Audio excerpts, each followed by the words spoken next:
Bengaluru is more than India's innovation capital.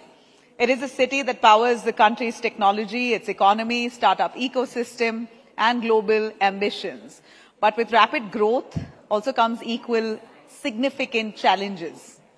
From mobility, infrastructure to sustainability and livability, also urban planning, all of that come into the mix. And as the city now prepares for its next chapter, the focus is on building a city that can keep pace with its aspirations while also continues to attract talent.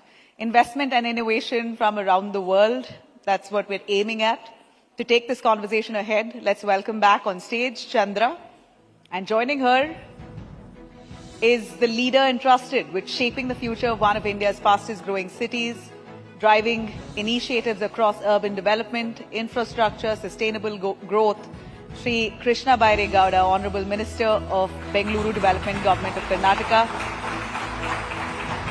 Thank you.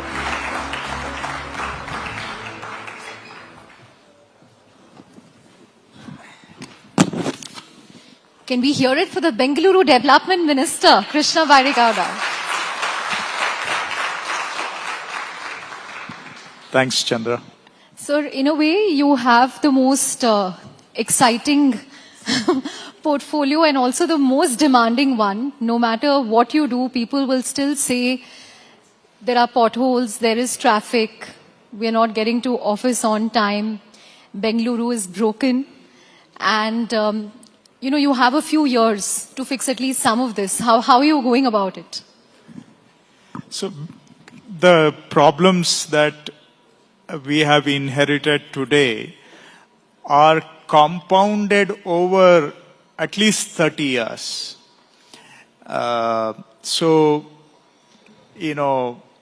It is unregulated growth that we have tacitly allowed for the last 30 to 40 years. Unplanned growth. We looked the other way when a lot of illegal developments were happening. And today we have to, account for all that.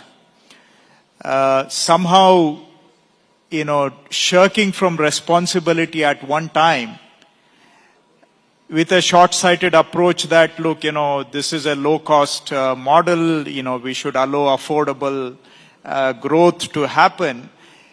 It compounds itself. So you will have to pay back with not only the interest, but you have to pay back with compounded interest. So that is what we are faced with today. We allowed a lot of illegal development to happen over the last 40 years. We thought that was giving affordable housing to a lot of people and affordable commercial space and whatnot. But today, you have a challenge which is almost unsolvable. Almost, right? So, as you rightly said, we can try. We can try and try and try. But still, there will be always challenges in Bengaluru. But that is no excuse for not trying. And that is no excuse for not solving the problems that you can actually solve. Right? And you give it all you've got, try to fix whatever you can, and keep trying every day. Get up every day and take a shot at what can be done and hope that some improvement comes through. You're sounding like a startup founder now, hoping to see some outcome. But it's not a startup city. It's almost going to be 500 years old in another 10 years' time. We are a 490-year-old city. But yeah, the challenges look like a startup environment. I remember when you just got the portfolio and we met you, you said you touched upon the same issue, that some of the issues are structural, too long-term, in terms of illegal construction, unregulated. But you said there are also 3-4 things that you can do in the next 6 months. And, we will see those developments visibly as we go about our lives in the city. How are you progressing on those 2-3 things that you promised in 6 months? So you have problems which are like, to talk in the business language, verticals, right? You have the traffic problem, you have the road surface quality problem, then you have the garbage vertical, and then you have the rainfall, the flooding vertical, all that. But these are all, vertical problems. The horizontal problem that cuts across all these is the governance problem. So we have had I'm sure I will upset a lot of people by saying this, but because they're all either my friends, colleagues, or whatnot.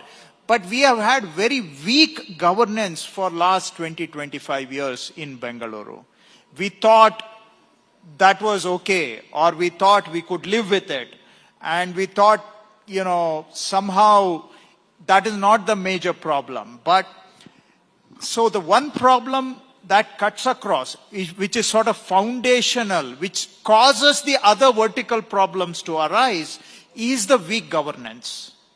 So the first thing we need to get right is some improvement in the governance and administrative system, right? And without fixing that, you can't fix any of these verticals, because, see, ultimately Bengaluru has to be run by a good administrative system. That's the source. If you don't fix the source, you will always deal with the consequences of a broken system. But fixing the source, how will you, how long it can be done. Now, how do you now I will get into a long-winded answer, but I don't want to, but, without sounding a little, I have dealt with several departments while in government. I believe some moderate improvement in administrative system is possible. So that is going to be my number one priority, to make the system at least reasonably functional. It's possible. I have done it in my other responsibilities, and I'm confident we can do it here also. Second is, because you asked, when we spoke to you last time, I was optimistic that some improvement is possible in the next 6 months. I am confident that in the next 6 months, we can reasonably improve the road surface quality in Bangalore. Thanks to my Chief Minister and my government, we are going to invest about close to 4,000 to 5,000 crores in Bengaluru's road infrastructure in the next 6-month period, plus or minus, 2 months. That's good to hear. Right? 4,000 to 5,000 crores on road infrastructure over the next 6 months, give or take 2 months. Right. So, and we will not only invest that money, we are through the first vertical, first horizontal structure, which is the administrative system, we are hopeful that the investment that is going to go into roads will deliver a better quality of roads than the past.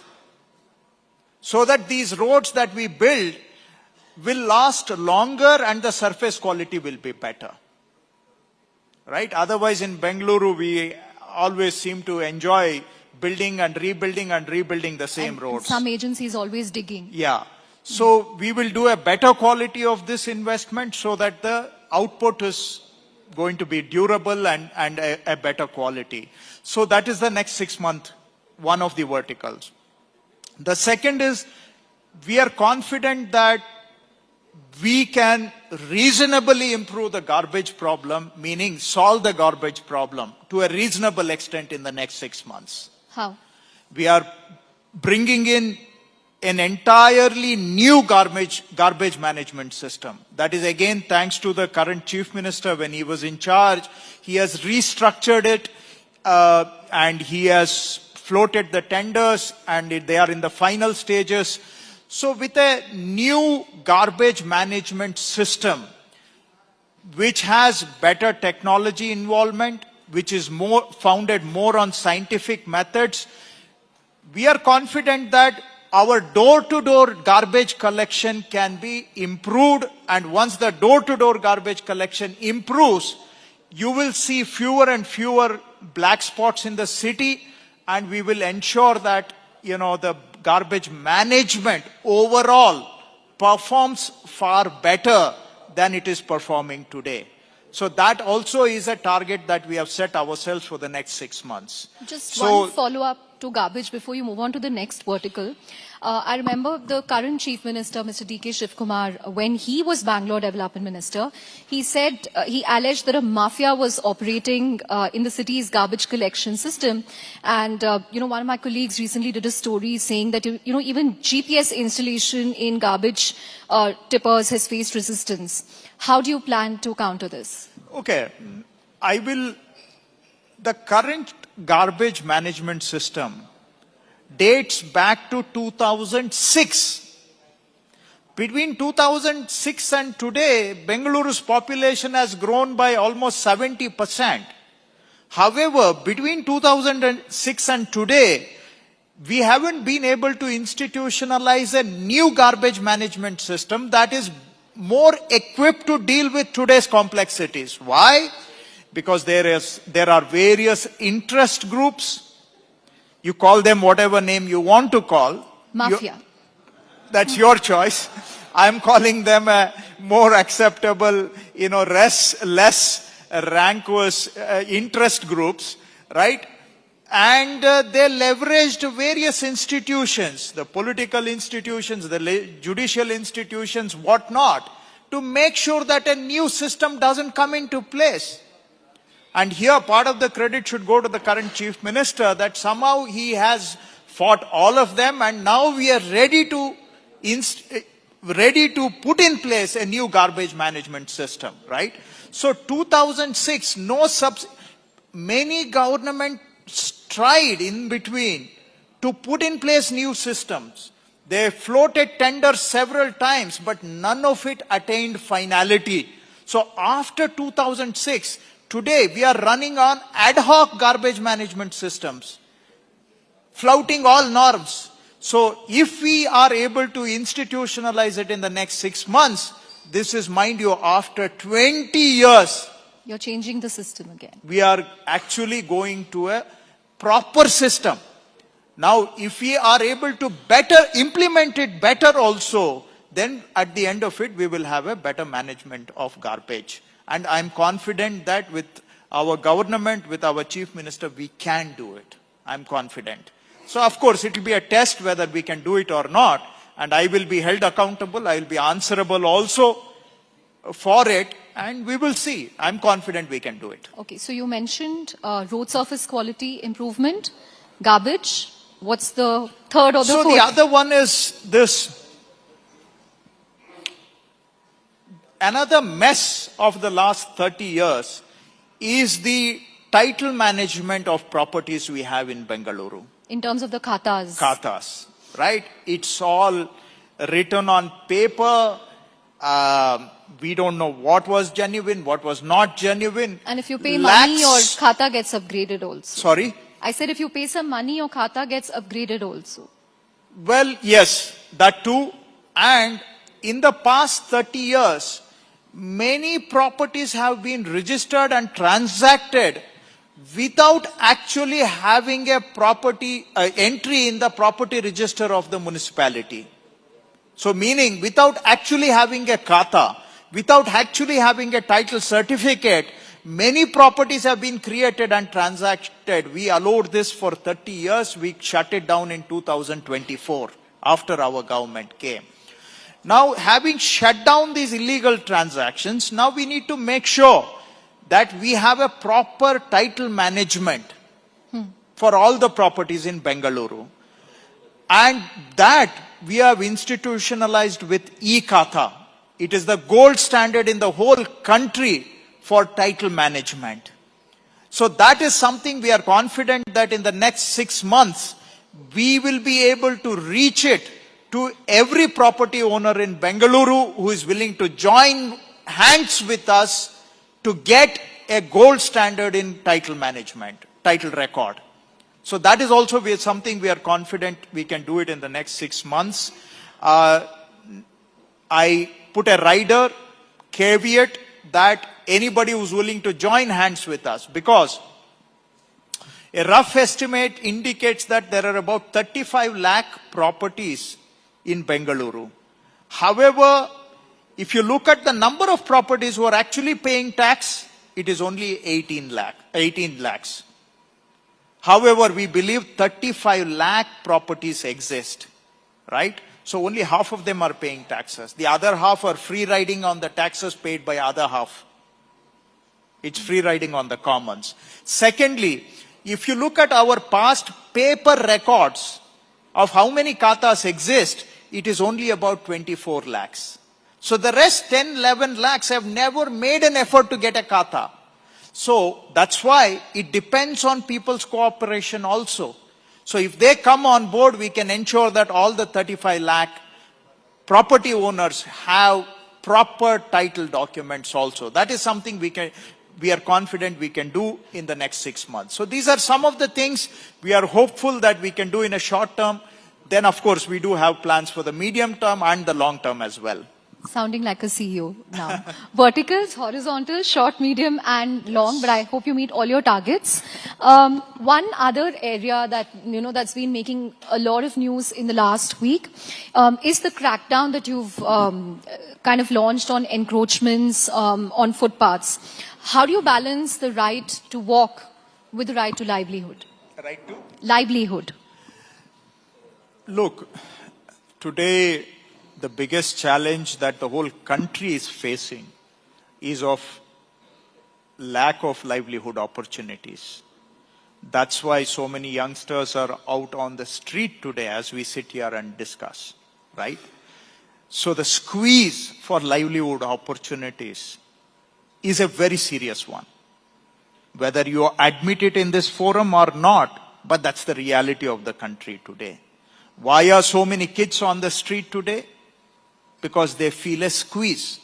The opportunities to higher education, opportunities to livelihoods are severely constrained. So I cannot underestimate the need for livelihood opportunities. But having said that, I need to take care of that as well. However, Honorable Supreme Court has said, our laws say that, pedestrian access is a fundamental right as well. How do we balance these two is the question you are asking. And we believe that it can be managed. It can be managed. Now, I am focusing on pedestrian rights in about 15 to 20% of the Bengaluru's road network alone. Right? So there is still 80 to 85% of the road network that is available where I am encouraging people who are making their living on the roadside to use those spaces, use those opportunities as well. Because I really don't want to take away anybody's livelihoods, especially not the livelihood of a person who is working day and night under the sun, under the rain, sweating it out, earning a hard day's living to take care of his or her families and their children, right? I don't want to take away their livelihoods. Let me be very clear. But I believe a balance can be struck between these two. Now, at the same time, I should remind you that since our government came, not that, it is only related to our government, I can give you data of previous government also. About in the last 3 years, about 1,000 people have suffered death in Bengaluru. These are pedestrian casualties. So this is a matter of life and death for them also. They are forced onto the roads and there they face, accidents leading to deaths. You have another 3,500 people who have had severe injuries, some of them, permanent. And then you have another 3,000 people who have faced other injuries. So there is a life angle to this also. Coming to the next point, why is there so much vehicular traffic in Bangalore? One of the causes of that is that your pedestrian mobility, the micro mobility is constrained because of encroachments on the footpaths. So that also causes increase in the vehicular traffic, right? So let me also frame the issue here properly. It is not only the street vendors who are encroaching on the footpaths. It is actually commercial establishments, buildings, which have encroached on the footpath by extending their property onto the footpath. They have made permanent or semi-permanent encroachment of the footpath. It is also those people. Actually, in the 10,000 encroachments that we have removed, only 2,000 are street vendors. There are about 2,500 properties which have, the commercial properties which have encroached on the footpath. Then there are 3,500 people who have put advertisements on the footpath, which also cause disruption. So let us not, condone the other segments which have encroached on the footpath. So it is those people also. So we are going after them as well. Then now we have started a drive to clear the cars which are parked on the footpaths. So it is those people also. So overall, if we can improve pedestrian access, it will bring down the deaths, it will bring down, to some extent, maybe 5%, the traffic congestion on the roads. So it is part of making urban life quality better, improving the urban quality of life. So this fits into that, but to answer your question, I'm reasonably confident that we can strike a balance. Got it. We have time, I think, for one or two more questions, sir. One of the other areas I remember we spoke about was, how can we hasten the pace of metro expansion in Bangalore, which is one of the slowest in India, the number of kilometers we add every year. You have kind of taken BMRCL to task. We have seen some of those videos also. What happens next? Have they committed that, we will increase the pace, we will add more kilometers? Definitely. But first let me dispel another Bangalore urban myth that I am equally dissatisfied as you are or as an average Bangalorean is. I believe that the metro network expansion should happen at a faster pace. But it should. There is no, I'm not trying to cover it up or deflect that attention. But also, let me also remind you, in the entire country, as of today, we have the second longest metro network in the entire country. After Delhi, we have the second longest metro network today. And our expansion is also not slow compared to any other city except Delhi, I admit. Right? So, nevertheless, why should our rate of expansion not match Delhi? That is a question I'm asking my own people, and we will work towards that, and I'm confident. And by the end of next year, that is 2027. Calendar year or financial year? No, December. December 2020. We are confident that we can open sections 2A, 2B, all of those can be operationalized. So I'm confident that, by the end of 2027, our metro network will cross about 170 kilometers. Right now it is at 96 kilometers. We are confident that by end of 27, we will reach 170 kilometers. It's not an easy target. Because technically you've been adding only 6 kilometers. Yeah, but mind you, we are still the second fastest in the country in terms of total length and also capacity addition per year. We are still the second highest in the country. Don't keep bad-mouthing Bengaluru forever. I mean, that's a favorite pastime around the country, but... Only because we care so much about this city. Yes, but we should be factual also. We should be. We are open to criticism, but it should be fact-based. That's all I'm saying. So we have the second longest network. We are adding, and yes, I admit your disenchantment with the pace of the work. I am equally disenchanted as well, because I've spoken so. So we will make sure that by end of 27, we cross 150-kilometer network distance in Bengaluru. And ultimately, we are working towards 250 kilometers. And by 29, suburban rail also. 29, we will start rolling out suburban rail to operationalize it. And by 2030, by the end of 2030, we want to operationalize about 148 kilometers of suburban rail also in Bengaluru. So we are equally committed to expanding metro as well as suburban rail, which are the mass transit solutions. We hope that will in turn bring down the vehicular traffic in Bengaluru in this time horizon. Great. Final question, on the Civic polls, again, which have been delayed for years. I think the last BBMP election was in 2015. And the Supreme Court recently directed that elections must be conducted by December 2026. Do you think the SIR exercise could, interfere with that timeline, or will it happen by December 2026? If you can just leave us with that. Well, we were committed to holding the election sometime very soon, but we requested for additional time because of SIR. Yeah. Right? And you may ask why? Because all our human resources deployed for SIR, right? Correct. And SIR is going to produce a new voters list, right?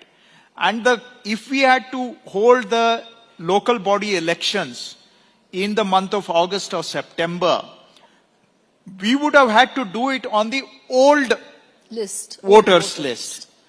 Once the SIR is finished, that old voters list will have no validity. So you would have ended up with a real legally unjustifiable contradiction of holding an election on a defunct voters list.